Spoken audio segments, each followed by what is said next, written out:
dismissed. Sabihin pong moot and academic.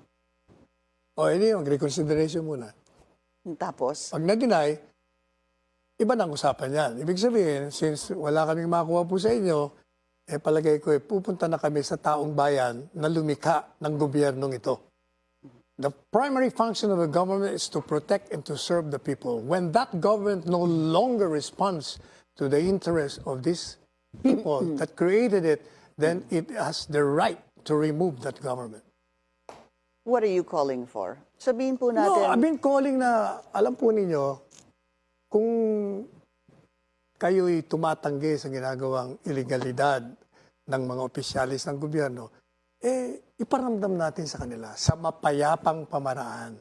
Kailangan peaceful tayo. Lumakad tayo sa kalye. Hindi po pwede rito mag-iiyak na lang tayo, magte-text na lang tayo, mag-group chat. Hindi po pwede yan.